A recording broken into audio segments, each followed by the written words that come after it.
Espero que toda esta conversación acerca de la adoración en la iglesia haya despertado en ustedes muchas inquietudes acerca de cómo podemos nosotros llevar al pueblo de Dios a una comprensión mejor de la grandeza de Dios a través de lo revelado en las Sagradas Escrituras. ¿Qué hacemos nosotros? ¿Cuál es nuestra situación? Tenemos expectativas. Tenemos expectativas de servir a un Dios muy grande y tenemos grandes limitaciones por ser seres pecadores.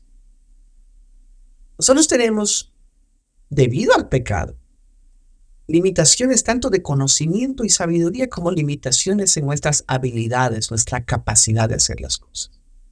No todos nosotros somos músicos. Y los que somos músicos, algunos tenemos ciertas destrezas y otras destrezas no. Yo tengo un regalo y una maldición especial, por así decirlo. No es maldición, es un regalo de Dios. Es una broma que digo eso, perdónenme el Señor. Yo tengo lo que se llama el oído perfecto, es decir, la capacidad de reconocer una nota sin necesidad de que alguien me diga lo que es esa nota. Entonces, si yo escucho a alguien cantar, yo puedo saber lo que está cantando y puedo sentarme en un piano y tocarlo. Al mismo tiempo, yo también puedo sentarme y escuchar a alguien y saber, usted está desafinado. Y eso me ha causado pues, en mi vida muchas dificultades y mucha bendición. Pero hay muchos músicos de que no tienen esto. Pues ellos tienen que leer la música o tienen que aprenderla. Alguien tiene que indicarles cómo cantar, qué canciones, qué notas, qué acordes. Entonces eso nos recuerda a nosotros de cierta manera cómo el cuerpo de Dios es unidad en diversidad. Somos seres tan diferentes, tan diversos. Venimos de perfiles y de situaciones muy diferentes. Y lo único que nos une es la sangre de Cristo, es la redención de Cristo Jesús, su cruz, su resurrección, su evangelio. Nosotros venimos a estas materias y salimos de esas materias con preguntas, tal vez con más preguntas de las que teníamos antes de empezar este curso. Y vemos nosotros de que vamos a tener un nivel de conocimiento diferente. Van a haber personas que tengan un mayor conocimiento bíblico, van a haber personas que hayan estudiado más la Biblia, que hayan pasado más tiempo en la palabra, van a haber otras personas que tengan una capacidad musical, una capacidad de lectura, poética, de predicación muy buena. Y van a haber personas que estén ellos sufriendo para ver cómo leer. La iglesia es diversa y nadie es más o menos que nadie en ese sentido. Todos somos uno en Cristo. Algunos de nosotros tienen responsabilidades pastorales, otros no. Pero en Cristo Jesús somos unos, somos uno. Y tenemos unidad a pesar de nuestras diferencias y diversidad.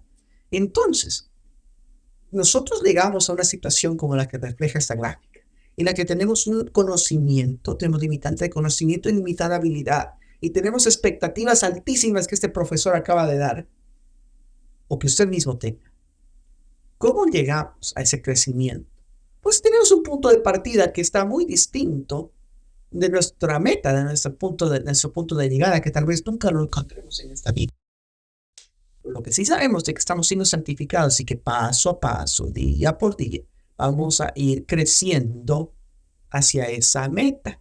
Y va a haber una brecha, como el gráfico lo indica. No es que vamos a llegar allá, así que no se haga usted la idea de que si usted implementa ciertas reformas en su iglesia, tendrá adoración bíblica. No, no funciona de esa manera tampoco. Pero querer moldearnos, querer imitar más a Cristo cada vez, es algo que nosotros debemos seguirlo con toda nuestra ansia y toda nuestra vida, todas nuestras agallas y toda nuestra tenacidad.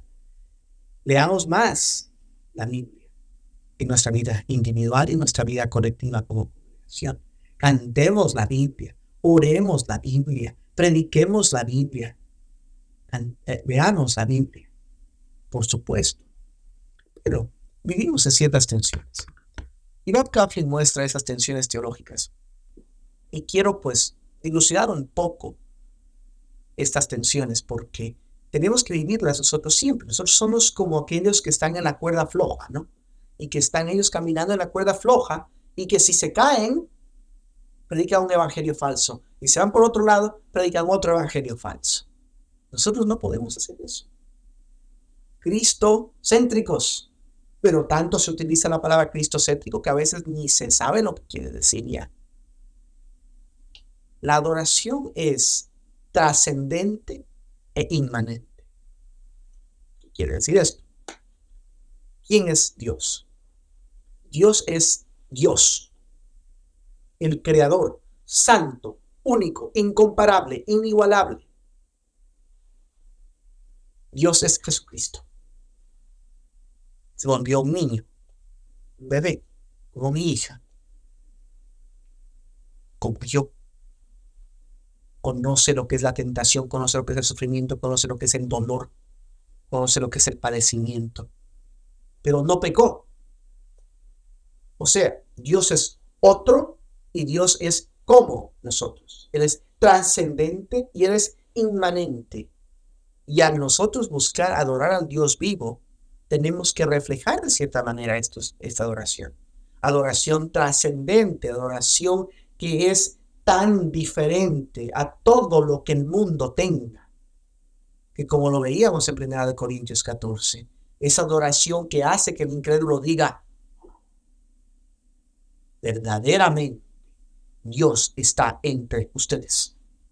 Yo quiero ser parte de esto, porque no hay nada en el mundo que se le compare. No hay nadie en el mundo que se compare a su Dios. No hay otro lugar en el mundo en el que yo pueda sentir un aperitivo, pueda probar un aperitivo de esta gloria eterna que me espera. Quiero seguir a Cristo. Trascendente. La adoración debe ser trascendente e inmanente. Comprendible, entendible. De una manera que yo entienda, que yo sepa lo que están diciendo, que no crea que son unos locos, que solo hablan en palabras extrañas, que yo pueda relacionarme a lo que me están diciendo, que pueda entenderlo, que pueda practicarlo, que pueda vivirlo. Porque eso es lo que hizo Cristo. Cristo fue Dios encarnado, es Dios encarnado. Cuidado a herejías, ¿eh? Es decir, que Dios se volvió carne y habitó entre nosotros. La adoración debe reflejar eso, debe reflejar su carácter. Que Dios es trascendente e inmanente. Mente y corazón. ¿Qué pasa si nosotros... antes de cambiar de tema. Si yo predico una adoración solamente trascendente, puede que se vuelva una adoración tan separada de la persona a la que deseamos alcanzar, que no pueda comprenderla. Y al hacer eso estamos predicando un evangelio falso. Si hacemos todo inmanente y queremos parecernos al mundo de toda manera, ese es el problema. Acabaremos como el mundo, sin desafiar al mundo con la santidad. Que la adoración sea trascendente, desafía con santidad, con llamarlo a la santidad. Que la adoración sea inmanente, nos llama a recordar la encarnación, a recordar la belleza de Cristo. Pero no podemos nosotros perder el equilibrio. Mente y corazón.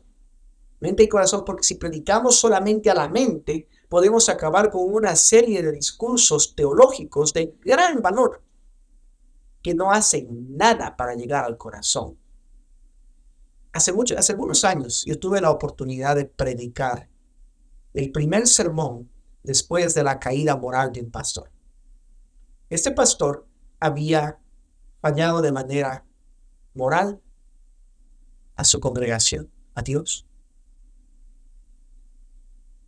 Y en lo que yo me preparaba para un desafío tan grande como es abrir la palabra y decir, continuando la exposición del Evangelio de Lucas, capítulo 18, tenía que ver yo qué había predicado esta persona. Y yo me di cuenta de una cosa. Este pastor, esta persona, digamos así, porque no hasta ahora no ha visto fruto de arrepentimiento. Esta persona predicó verdades teológicas. Esta persona llegaba al punto del asunto de todos los textos que estaba predicando. Pero yo me puse a dar cuenta de que cada vez que llegaba el momento de llamar a la persona a hacer algo o a no hacer algo, a obedecer a Dios, la aplicación no se concretaba. Era siempre acerca de otros, ejemplos de otros. Y yo dije, he aquí esa tensión entre mente y corazón. Esta persona predicó años de sermones que sirvieron a la mente de esta congregación. Ellos conocen la doctrina, la conocen de principio a fin. Pero el corazón de ellos nunca fue desafiado a vivir estas verdades. Y el pecado del pastor fue el pecado de las personas de la iglesia. En cuanto se manifestó este pecado, los pecados de todas las personas que habían estado escondiendo, era como haber quitado una piedra del suelo y que todos los gusanos salgan. Así fue. Porque ¿qué es lo que pasa? Cuando solamente nos concentramos en la mente, predicamos un evangelio falso. Y cuando solo nos concentramos en el corazón, predicamos un evangelio falso. El evangelio es completo, la persona completa, el corazón es muy fácil de engañar y de engañarnos, ¿no? Necesitamos nosotros tener mentes activas y corazones activos, emociones que responden a la grandeza de Dios e intelecto que conoce la grandeza de Dios. Interior y exterior. Muy fácil para nosotros encerrarnos tanto dentro de la iglesia como en nosotros mismos y no salir al mundo. O predicar solamente de transformación interior y nunca hablar acerca de cómo afectamos el mundo, cómo nos relacionamos con el mundo, cómo impactamos al mundo. Vertical y horizontal, de alguna manera igual a la primera tensión, en el sentido de que adoración vertical se concentra en Dios. Horizontal tiene un sentido de darnos cuenta, de reconocer la presencia de otros con nosotros. O sea, yo creo que en algún momento hice la ilustración de la persona que va y está adorando, ojos cerrados. Puede estar adorando verticalmente, pero horizontalmente esa persona sabe que su hermana al lado acaba de perder a un bebé y necesita la verdad que están cantando. O mira al otro lado y ve que el hermano acaba de obtener su primer trabajo y necesita celebrar, dar gracias y que esa canción les será de bendición.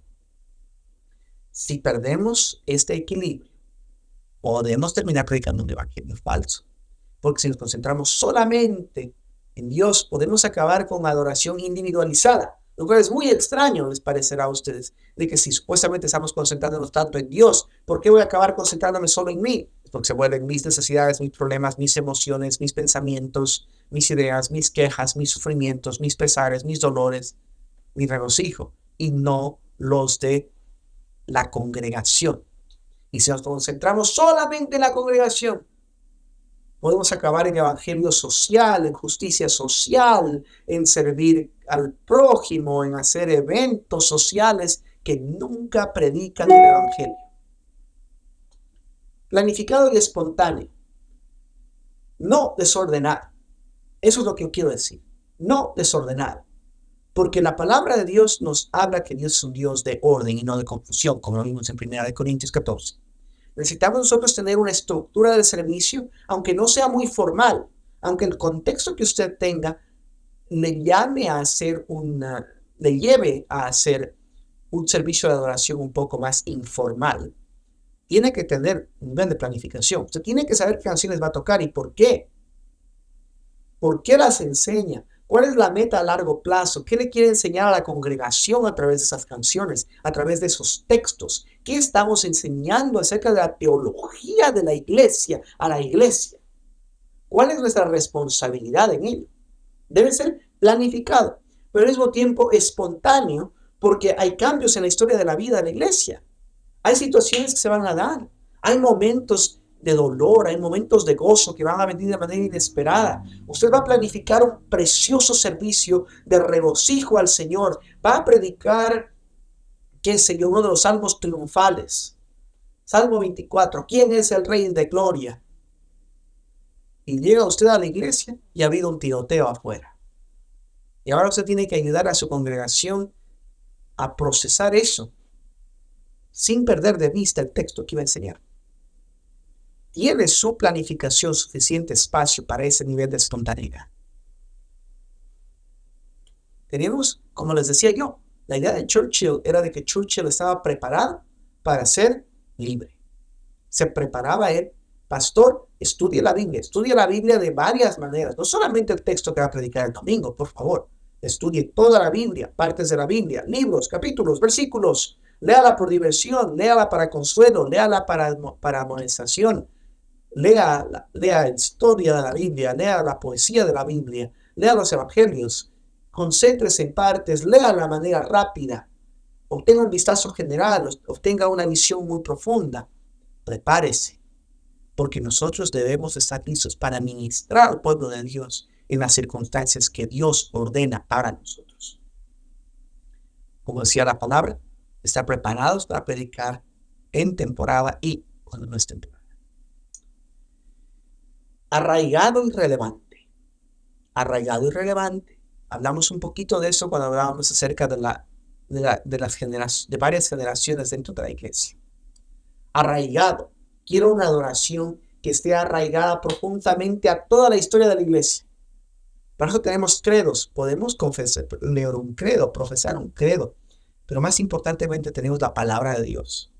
Debemos leer la palabra, porque la palabra nos une a la iglesia de toda la historia. Tenemos canciones que fueron escritas hace muchísimos años. El otro día con mi niña estábamos en el piano y hay una canción irlandesa del siglo VIII. Y nos sentamos a tocarla y pues la pudimos tocar en tipo pasillo. Y a mí me dio mucho gusto porque pues un tema irlandés, si me pongo a tocarlo en Ecuador de una manera irlandesa, tal vez a alguien le parezca novedoso, pero no llega al corazón. Pero no sé, yo con ese tipo pasillo, con esos acordes que pusimos, dije tal vez le hable a alguien. Ahora, tal vez no a un jovencito, pero no sé. Y eso me refiero a que yo no puedo concentrarme solamente en la persona que va a escuchar, y debo concentrarme en mi Creador, debo concentrarme en Dios. Pero no es aislado de todos estos otros factores. Al hacer eso, yo estoy tratando de hacer algo que es tanto arraigado. Una canción que ha sido cantada por 12 siglos en la iglesia y que tiene ese poder de haber sido cantada por generaciones y generaciones y generaciones y generaciones de santos. Y al mismo tiempo algo que sea relevante, algo que sea útil para las personas que han sido llamadas a servir. El otro día escuchaba yo a alguien que mezcló Yarabí con reggaetón. Y yo digo, bueno,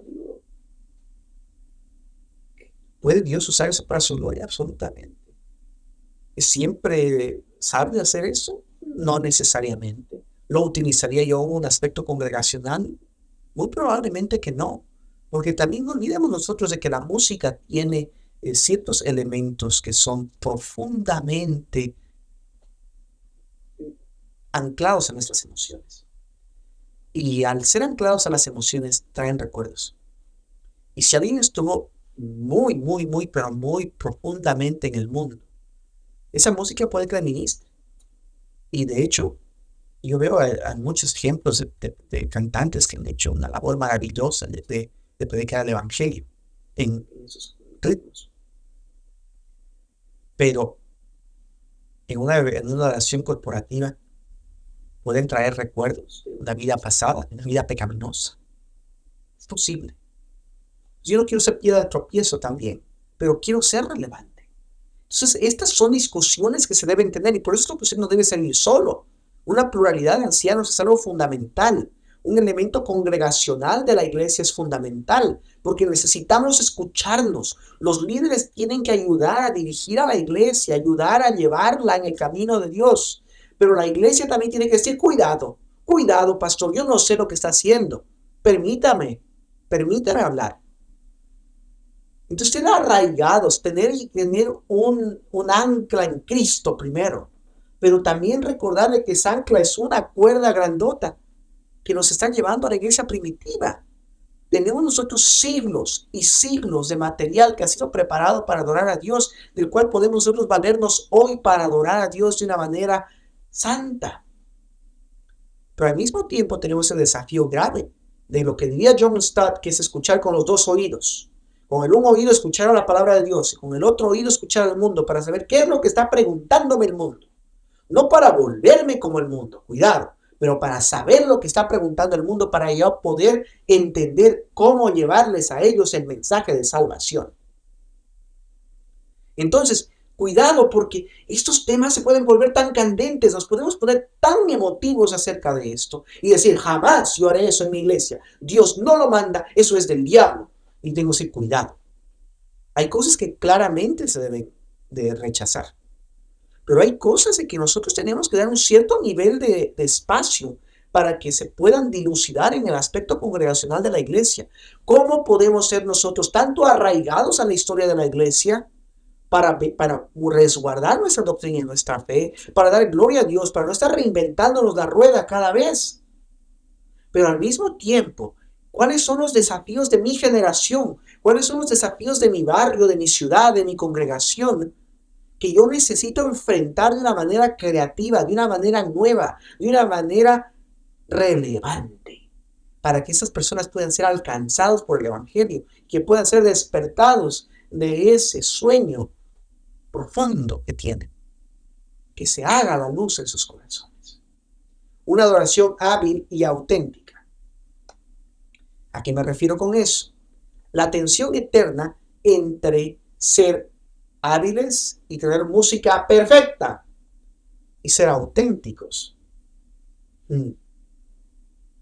¿Cuántas veces creen ustedes que si yo me decido tocar el piano, nunca voy a cometer un error? Imposible, imposible. Cada vez que decido tocar el piano, o me olvido de una nota, o me falla la concentración, o pierdo el tiempo, o toco una tecla equivocada. Pero a nosotros, el mundo nos ha enseñado a tener una visión tan perfecta de la música que pareciera que ninguno de los intérpretes se equivoca. Pero ¿cómo se genera esta impresión? Esa impresión se genera porque en el estudio usted está tocando su canción y se equivoca y la puede parar y puede volver a tocar y el ingeniero de sonido lo va a mezclar. Y usted tiene una grabación perfecta, sin errores. De hecho, la meta de la grabación es que sea perfecta.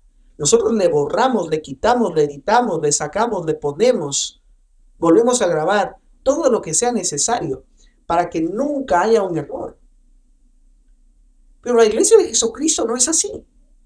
La iglesia de Jesucristo es un ser viviente, una comunidad de seres vivientes que cometen errores, que pecan. ¿Cómo podemos nosotros ser auténticos y a la vez buscar la excelencia? Ese es el tema, esa es la tensión. Si yo me enfoco solamente en la habilidad, si yo solamente me enfoco en ser perfecto, voy a acabar predicando un evangelio que no es verdad. Porque solo Cristo es perfecto.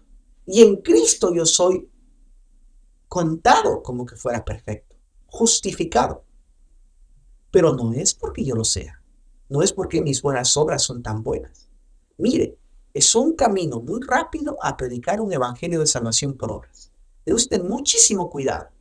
Pero a la vez, en una temporada de la historia del mundo tan rara como la nuestra, en la que todo es terapéutico, todo es psicología, todo es víctima, todo es autenticidad, dice. La gente se deja crecer la barba así feísimo, dice, yo soy auténtico, dice. Bueno, tal vez. Pero tenemos que tener mucho cuidado de que en querer ser auténticos no se forje eso en nuestra identidad. ¿Cuál es nuestra identidad? Nuestra identidad es en Cristo. Yo tengo que estar en Cristo. Y al estar en Cristo, yo puedo vivir la vida que Él ganó por mí y vivirla en abundancia. Atención aquí para la iglesia y para los no creyentes. El objetivo de la iglesia, el objetivo de la reunión de la iglesia, no es ni el creyente ni el no creyente, es Dios. Entonces, si yo me enfoco demasiado en la iglesia, voy a acabar predicando un evangelio que no tiene ningún tipo de llamado, ningún tipo de exhortación, ningún tipo de importancia para quien aún no cree. Y le puedo enseñar a la iglesia que no hay necesidad de predicar el evangelio. Y si me concentro demasiado en la iglesia para los no creyentes, ¿qué es lo que puedo hacer? Puedo acabar predicando un evangelio pero tan diluido y tan aguado que no tenga ningún tipo de similitud al evangelio bíblico. Y la congregación no crecerá en madurez porque estará estancada por siempre recibiendo fórmula de niño. Entonces, el evangelio el evangelio tan precioso siempre está en esta tensión, en la que nosotros como somos seres humanos pecadores, andamos en esta cuerda floja, que si yo doy mucho énfasis a algo, es muy posible que pierda el equilibrio y que me caiga, y si voy para el otro lado, que haga lo mismo. Yo necesito predicar un evangelio Cristo céntrico, y la oración corporativa es una de las maneras más claves en las que nosotros hacemos esto, más claras, más visibles en las que hacemos esto. Porque nosotros tenemos un nivel diferente de todas las personas que vienen a nuestra congregación. Y es este momento, uno de los momentos más formativos que tenemos. Porque en el domingo nosotros podemos no solamente gozarnos en el Señor, sino que también nosotros podemos formar a la iglesia. Podemos darle las pautas, el camino, la dirección que necesitamos que sigan en Cristo Jesús. Entonces, todo importa, todo importa. Lo que hago y lo que no hago en mi vida privada de lunes a sábado importa mucho, porque se va a mostrar en la santidad que yo tenga cuando venga a reunirme con los santos el día domingo. Al mismo tiempo, las canciones que se escogen, los textos bíblicos que se escogen, la preparación exegética para los sermones, todo esto importa. ¿Por qué? Porque necesitamos nosotros reflejar la verdad del evangelio. Necesitamos nosotros mostrar la grandeza de la gloria de Dios. Entonces, le exhorto a que al leer la Biblia, al cantar la Biblia, al orar la Biblia, al predicar la Biblia, al ver la Biblia en el marco congregacional, siempre tengamos presente en nosotros la maravilla, la belleza de la gloria de Dios, la nutrida por su palabra y mostrada en el fruto de vidas que complacen a Dios, que buscan su santidad.